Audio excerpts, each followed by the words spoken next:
said, we do platform squats here, but belt squat's been popular lately, and it's been talked about. I guess they do it in powerlifting, like Louis Simmons. He has his own machine, and what they do is, of course, they use weight, but it's a pulley machine, technically. You could do belt squats on a variety of different things. So I would advocate doing a belt squat. So this is like a belt just like this. There's different versions of it.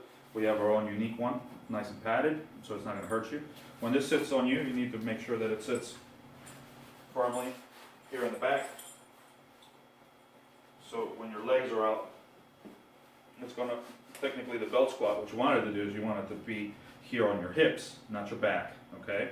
So it's going to be on your hips, not your back, right? And then these things are going to interlock in the middle, and they're going to pull down as we see. You're going to see the movement in a couple seconds, all right? So what is a belt squat used for? Well, what we're doing is we're taking away the weight off of our back, so that's a positive.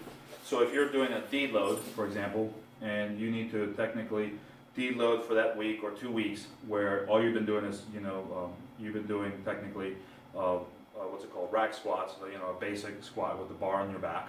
All that pressure's on your back, all right?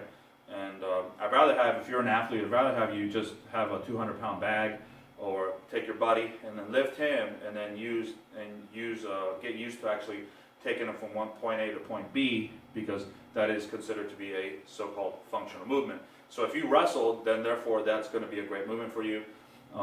But if you don't do any of that kind of stuff, then therefore it's not worth it. Then a belt squat is great.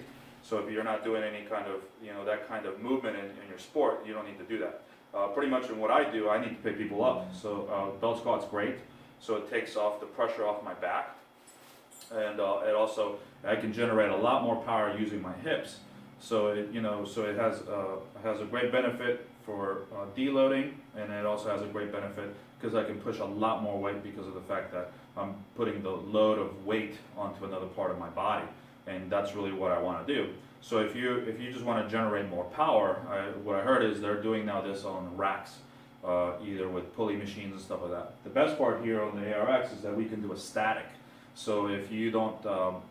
static here, the algorithm allows me to technically push as hard as possible here, and the algorithm actually sees the added weight that I'm actually pushing through it. It's hard to do that on your own. You kind of have like, oh, is it 200 pounds today, or is it 300 pounds today? We just know it can't move anywhere, but we really can't measure the output. So that's the best part about the ARX. When the output is there, you can do a static, and you can still get the benefits without moving so much.